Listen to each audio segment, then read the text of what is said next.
নমস্কার।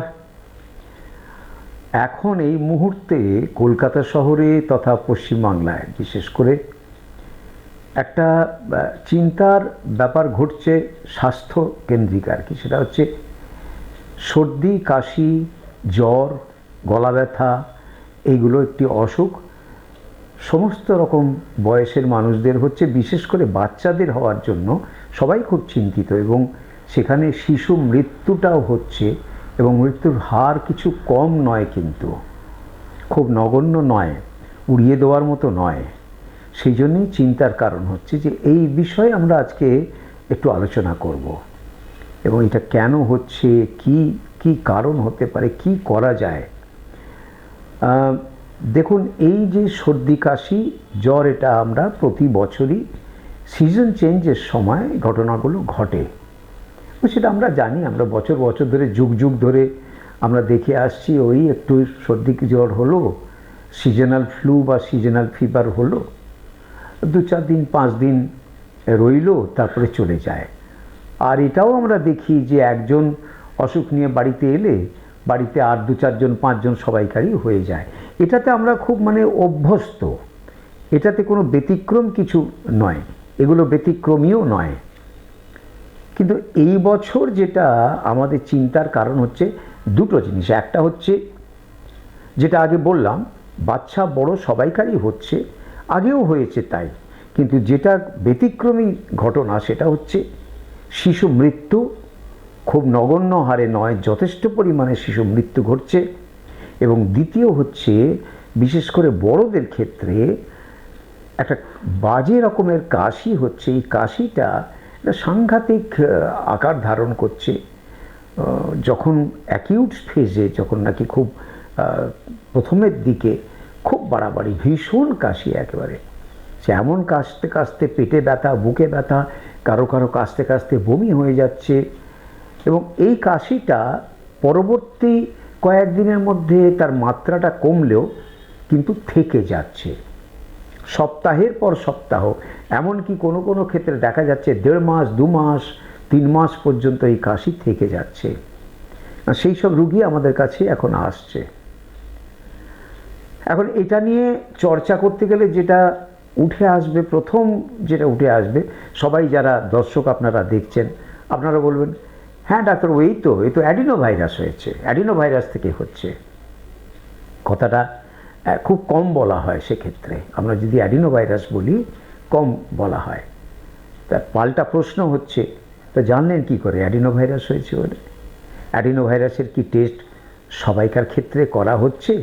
আমরা কোভিডের সময় যেমন দেখেছি, কারো জ্বর হলো, কাশি হলো, তাকে আমরা আরটিপিসিআর করে কোভিড টেস্ট, এবং প্রতিটি মানুষের কোভিড টেস্ট হয় পজিটিভ নয় নেগেটিভ, এ আমরা দেখে এসেছি। কিন্তু এই মুহূর্তে শহরে বা আমাদের রাজ্যে যা ঘটে চলেছে, সেখানে কোভিড টেস্টের মতো কোনো অ্যাডিনো ভাইরাস বা তার সঙ্গে সমান্তালে বেড়ে চলা অন্যান্য আর কিছু ভাইরাস আসছে, আমি সেই ব্যাপারটাতে, তাদের কোনো টেস্ট কিন্তু রেগুলার হয় না। সেই জন্য আমরা ওই অ্যাডিনো ভাইরাস হয়েছে বলে দিলে জিনিসটাকে না খুব লঘু করা হয়ে যায়, এবং সেখানে যতটা গুরুত্ব দেওয়া এবং বোঝার ব্যাপারটাও খুব লঘু আকারে আমরা নিয়ে ফেলার ফলে হচ্ছে কি না, অনেক সময় এটা অবহেলার জায়গায় চলে যাচ্ছে। এবং সেইখানেই হচ্ছে ওই অ্যাডিনো হয়েছে, কি আর হবে, আমরা জানি অ্যাডিনো ভাইরাসে কিছু হয় না, একটু সর্দি কাশি হয়। এই করতে করতে হয় কি, আমরা কয়েকটা দিন পেরিয়ে যায়, ডাক্তার দেখানো হয় না। বাচ্চারা বিশেষ করে তখন তাদের শরীরের ভেতরে ফুসফুসের মধ্যে চলে যায় এবং লাংস ইনভলভ করে নিউমোনিয়া হয়। যখন হাসপাতালে নিয়ে যাওয়া হয় তখন আর কিছু করার থাকে না, বাচ্চা মারা যায়। সেই জন্য বলে রাখছি যে এখানে অ্যাডিনো ভাইরাসের নাম দিয়ে সবটা কিন্তু চালানো যাবে না। তাহলে উত্তরটা হচ্ছে কি? তাহলে আপনাদের জেনে রাখা ভালো যে এই যে সর্দি, কাশি, জ্বর এখন ঘটছে, এটা শুধু অ্যাডিনো নয়, এ গ্রুপ অফ ভাইরাস, অনেকগুলো রেসপিরেটরি ভাইরাস বলে, মানে শ্বাস প্রশ্বাস বা ফুসফুসজনিত, ফুসফুস সংক্রমণ করে, এই রকমের অনেকগুলো ভাইরাস আছে। তার কয়েকটা নাম বলে রাখি আপনাদের, যেমন অ্যাডিনো তো বটেই, অ্যাডিনো ভাইরাস আছে, রাইনো ভাইরাস আছে, ইনফ্লুয়েঞ্জা ভাইরাস আছে, প্যারা ইনফ্লুয়েঞ্জা ভাইরাস আছে, এই রকমের আরও অনেকগুলো ভাইরাস আছে যেগুলো কিন্তু এই মুহূর্তে একসঙ্গে আমাদের সমাজে ঘুরে বেড়াচ্ছে। সেইখানেই হচ্ছে তাহলে আমাদের যতক্ষণ আমরা জানতে পারছি যে কোন ভাইরাসটা হয়েছে, তাহলে আমরা চিকিৎসাটাই বা কী করে করব। নর্মাল ফিজিওলজিক্যাল অ্যানাটমিক্যাল কারণে বাচ্চাদের দুর্বল ইমিউন রেসপন্স থাকার জন্য সে এই অসুখগুলোই ভুগছে, এবং হয়তোবা এবছর অনেক বেশি করে মাল্টিপল ভাইরাস, মানে অনেক রকমের ভাইরাস একসঙ্গে আমাদের সমাজে ঘোরাফেরা করছে, এবং সেই কারণেই বাচ্চাদের মধ্যে এতগুলো ভাইরাস একসঙ্গে যদি ঢোকে তাহলে তার তো ক্ষতি হবেই, কারণ এমনিতেই বাচ্চারা ইমিউনিটি কম। দ্বিতীয় কারণ যেটা বললাম, যে মাল্টিপল ভাইরাস যখন ঢুকছে তখন তার যে ইমিউনিটির যে পাঁচিল বা ইমিউনিটির যে বললাম ব্যারিয়ার, সেটা অতি সহজেই ব্রেক করে যায়। এখন যে কথাটা বহু চর্চিত সেটা হচ্ছে অ্যাডিনো ভাইরাস। অ্যাডিনো ভাইরাসের কিছু উপসর্গ আপনাদের বলে রাখি। অ্যাডিনো ভাইরাস একটি ভাইরাস, অন্যান্য অনেক ভাইরাসের মতো। এটা Covid virus, adenovirus, swine flu virus, rhinovirus, metapneumovirus, এই যতগুলো ভাইরাস আছে আমাদের এই সর্দি কাশি করছে, প্রত্যেকটা ভাইরাসই কিন্তু আমাদের নাক মুখ থেকে যে ড্রপলেট বেরোচ্ছে, আমরা হাঁচলে কাশলে যে জলকণাটা বেরিয়ে আসছে, তার মাধ্যমে রুগী থেকে অন্য মানুষের মধ্যে চলে যায়। মাঝখানে কি থাকে? হাওয়া। সুতরাং এটা একটা বাতাসবাহিত, ড্রপলেট মিডিয়েটেড বাতাসবাহিত অসুখ। সুতরাং এই যে অসুখটা, এই প্রত্যেকটা ভাইরাসের ক্ষেত্রে এর সংক্রমণ উপায়টা কিন্তু একই, অর্থাৎ কি না, তা সে কোভিড হোক, সোয়াইন ফ্লু হোক, প্যারাইনফ্লুয়েঞ্জা হোক, বা সে অ্যাডিনো ভাইরাস হোক, যাই হোক না কেন, আমাদের এক্ষেত্রে কী করতে হবে না, নাক মুখটা ঢেকে রাখাটা খুব দরকার। সুতরাং এই একটা জায়গা আমাদের প্রাথমিকভাবে সেটা করতে হবে। দ্বিতীয় হচ্ছে যে আমাদের হাতে, যেমন আমরা কোভিডের সময় দেখে এসেছি, আমরা যা যা করে এসেছি, এটা আমাদের হাতে, যেমন হাঁচলাম, আমি হাতে মুখ দিয়ে হাঁচলাম কি কাশলাম, সেই হাতে আমার ভাইরাসটা, আমার নাক মুখ থেকে যে ড্রপলেট বেরোলো আমার হাতে লাগলো, সেখান থেকে আমার ভাইরাসগুলো হাতে রয়েছে। এবারে এই হাতে আমি আমার মোবাইল ধরলাম, অফিসে বা স্কুলে কলেজে আর কেউ আমার মোবাইলটা চাইলে একবার দাও তো বাবা তোমার মোবাইলটা, আমি একটু ব্যবহার করব, এই যে দিচ্ছেন মোবাইলটা, তার মাধ্যমে যায়। বা আমি সেই হাত দিয়ে দরজার হ্যান্ডেল ধরে দরজা খুললাম, সেই হ্যান্ডেলে আরেকজন যখন এসে ধরলো, সেও কিন্তু ভাইরাসটা পেয়ে গেল। সুতরাং এইখানে দেখা যাচ্ছে সামগ্রিকভাবে 1 নম্বর হচ্ছে সরাসরি আমাদের হাঁচি কাশির মাধ্যমে বাতাসের উপর নির্ভর করে অসুখটা এক মানুষ থেকে আরেক মানুষে ছড়াচ্ছে। আর 2 নম্বর হচ্ছে জড় পদার্থর মাধ্যমে, যে কোনো জিনিসের মাধ্যমে, এবং বিশেষ করে পার্সোনাল ব্যবহৃত যেসব জিনিস, আমার ব্যক্তিগত ব্যবহারে যেসব জিনিস লাগে, যেমন ধরো রুমাল, আমি যেমন বিছানায় শুয়ে আছি, আমার জ্বর হয়েছে, কাশি হয়েছে, বিছানার চাদর, বালিশের ওয়ার, সেই বিছানাটা যেন আর কেউ ব্যবহার না করে, এইভাবে এটা ছড়ায়। এখন এক্ষেত্রে তাহলে আমরা কি করব না, উপসর্গগুলি হচ্ছে যেরকম বললাম অ্যাডিনো ভাইরাস বা এ ধরনের, এখন তো আমরা জানতে পারছি না অ্যাডিনো হয়েছে কি হয়েছে, তো উপসর্গগুলি বলে রাখি। উপসর্গ প্রথমে বেশিরভাগ ক্ষেত্রে দেখা যাচ্ছে আগে একটু গলা খুসখুস করছে, তারপরে কাশি হচ্ছে, এবারে 2-1 দিন কাশি বা 3-4 দিন কাশির পরে অল্প একটু জ্বর আসছে। বড়দের ক্ষেত্রে বিশেষ করে জ্বরটা বেশি, খুব বাড়াবাড়ি হচ্ছে না, কিন্তু বাচ্চাদের ক্ষেত্রে সেই জ্বর 104, 5, 6 পর্যন্ত উঠে যাচ্ছে, সামলানো যাচ্ছে না। এই জ্বর কমানোর জন্য তাকে হাসপাতালে ভর্তি করতে হচ্ছে। এর সঙ্গে হচ্ছে কি না, তার কাশি, বেদম কাশি একেবারে, তার সঙ্গে বমি, কোনো কোনো মানুষের ক্ষেত্রে পাতলা পায়খানা হচ্ছে, পেচ্ছাপে জ্বালা করছে, পেটে ব্যথা করছে, আর বিশেষ করে চোখ ওঠা যাকে বলে কনজাংটিভাইটিস, এই কনজাংটিভাইটিস এর সঙ্গে সঙ্গে থাকছে। এবং কনজাংটিভাইটিসটা একটা বিশেষত্ব হচ্ছে অ্যাডিনো ভাইরাসের। যদি তার সঙ্গে এই জ্বর কাশির সঙ্গে কনজাংটিভাইটিস থাকে, তাহলে আমরা এখনকার যতগুলো ভাইরাস আছে তার মধ্যে থেকে ধরে নেব অ্যাডিনো ভাইরাস হয়েছে। আমরা জানি যে এই ইনফ্লুয়েঞ্জা এ ভাইরাস ব্যতীত আর কোনো ভাইরাসের অ্যান্টিভাইরাল ড্রাগ নেই। সুতরাং এই যে উপসর্গগুলো, এগুলো দেখতে দেখতে হয় কি ঘটনাটা ঘটে, এই ভাইরাসগুলো যেমন বললাম আমাদের নাক মুখ দিয়ে ঢুকছে, ঢুকে গলায় এরা বাসা বাঁধছে, এবং তখনই এমনকি ধরো সকালবেলা আমার সংক্রমণটা হলো, আমার বিকেল থেকে কয়েক ঘন্টার পর থেকেই হাঁচি কাশি শুরু হয়ে গেল। এতটা ফাস্ট এটা মুভ করে। কারণ প্রথমেই একবারে যখন গলাতে, নাকের ভেতরে গলাতে বসছে গিয়ে, সেখান থেকেই আমার কাশি শুরু হয়ে যাচ্ছে। কারণ ওখানে সাংঘাতিক রেটে ভাইরাসটা মাল্টিপ্লাই করছে, একটা কোষ থেকে কোষগুলোকে নষ্ট করছে, ওখানে শরীরের ইনফ্লামেশন হচ্ছে, সেখানে শরীর বিভিন্ন রকমের রিয়াকশান করছে, তার ফলে ওখানে কাশিটা আসছে, হাঁচি আসছে ইত্যাদি।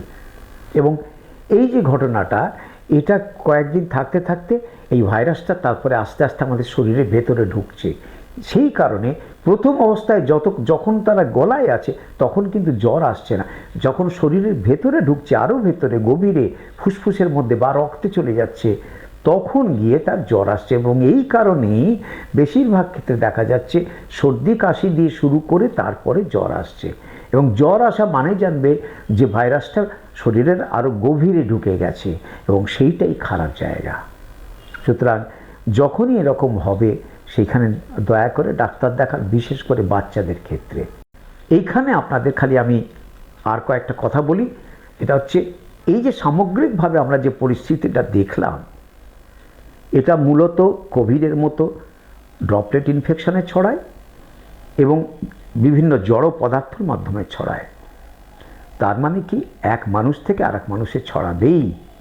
এই যে ছড়ানোটা কিন্তু বন্ধ করা যায়, অন্তত কম করা যায়। পুরোপুরি বন্ধ করা যাবে না, কিন্তু কম করা যায়।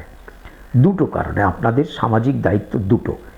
এক তো নিজের প্রতি দায়িত্ব রয়েছে, নিজের প্রতি দায়িত্ব পালন করা মানেই হচ্ছে আপনি সামাজিক দায়িত্ব পালন করলেন।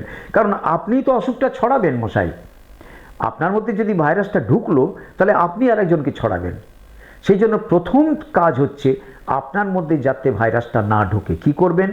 মাস্ক পরে বেরোবেন, খুব বেশি ভিড়ভাট্টায় যাবেন না, যাকে বলে ক্রাউডেড প্লেসে যাবেন না, এবং বাইরে গেলে আপনি খেয়াল রাখবেন সাবান দিয়ে অন্তত 20 থেকে 25 সেকেন্ড সাবানের ফেনা করে একেবারে হাত না ধুয়ে সেই হাত নাকে মুখে দেবেন না। বাড়িতে ফিরে প্রথম কাজ হচ্ছে আগে গিয়ে বেসিনের কাছে সাবানটা নিয়ে হাতটা ধোয়া, তারপরে আপনি বাড়ির বাচ্চাকে আদর করুন কি যাকে ধরুন ইত্যাদি ইত্যাদি করুন। বাইরের জামা কাপড় আলাদা জায়গায় সরিয়ে ছেড়ে রাখুন, সঙ্গে সঙ্গে চেঞ্জ করে নিন। ঠিক যেমন আমরা কোভিডের সময় যা করেছি, আমরা তো লকডাউন করব না এখন। তাও দেখেছি লকডাউনেও তো পুরোপুরি আটকানো যায়নি, যাবেও না, সেটা উদ্দেশ্যও ছিল না।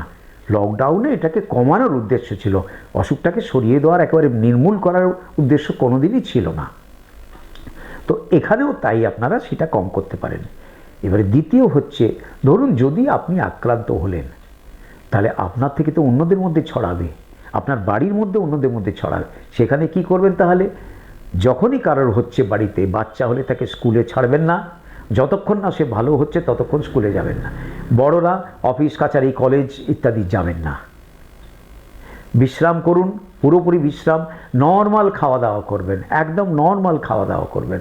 হ্যাঁ, তাই বলে আপনি বাজার থেকে সেই চপ কাটলেট কিনে এনে খাবেন না, মোগলাই পরোটা কিনে এনে খাবেন না, বা সে বিরিয়ানি কিনে এনে ঝাল সে মোরগ মশাল্লা হেনাতেনা কী সব আছে সেসব এনে খাবেন না। কিন্তু বাড়ির তৈরি নর্মাল রান্না খাবেন। আর কি করবেন? নিজেকে আইসোলেটেড করে দিন, নিজেকে অন্যদের থেকে যতটা সম্ভব সরিয়ে রাখা যায়, পারিবারিক বা ঘরোয়া পরিস্থিতি অনুযায়ী যেখানে যাদের বাড়িতে সম্ভব সেইভাবে সবচেয়ে ভালো হয়। আলাদা একটা ঘরে থাকলে যাদের কাছে সম্ভব সেটা, যাদের সম্ভব নয় তারা ব্যবস্থা করে নেবেন। মাথাতে এটাই রাখতে হবে যে আপনার থেকে অন্যদের মধ্যে যাতে না যায়। সেই জন্য যতক্ষণ আপনি অসুস্থ, বাড়িতে থাকলেও আপনি মাস্ক পরে থাকবেন, হাঁচি কাশি হলে রুমাল বা মাস্ক হাতে নিয়ে হাঁচবেন যাতে অন্যদিকে হাওয়াটা না যায়। 2 নম্বর, আপনার ব্যবহার রুমাল, আপনার ব্যবহৃত বালিশের ওয়ার্ড, বিছানার চাদর বা ওই বিছানায় অন্য কেউ যেন না বসে, না ব্যবহার করে। প্রতিদিন বালিশের ওয়ার্ড, চাদর, বিছানার চাদর ইত্যাদি ইত্যাদি সাবানে ভালো করে, না ফুটিয়ে হলে, অল্প গরম জল হলেও হবে, একটু মোটামুটি গরম জলে, যেমন জামা কাপড় কাচার জন্য যেটুকু গরম জল লাগে সেই গরম জলে সাবান দিয়ে ভালো করে ফেনা করে প্রত্যেক দিন সেটা কেচে নিন। আপনার ব্যবহৃত থালা বাসন খাওয়া, কারণ মুখের লালা লাগছে তো, সেটা আপনি নিজে মেজে রাখুন ভালো করে সাবান দিয়ে। অন্য কারোর হাতে সেটা দেবেন না, কারণ সে ধরলে তার হাত দিয়ে, হাতের মাধ্যমে তার হবে। সেই জন্য দয়া করে কারণ এমন কিছু মরিবার মানে খুব মারাত্মক অসুখ তো হয় না, সামান্য একটু সর্দি কাশি, আমি মনে করি আপনারা নিজেরা থালা বাসনটা মেজে নিতে পারবেন, সেটা করে নেন। এই কতগুলো যদি বেসিক প্রিন্সিপাল মেনে চলেন, তাহলে দেখবেন আপনারা নিজেরা ভুগলেও নিজের থেকে অন্যদের মধ্যে ছড়ানোটা আটকানো যায়।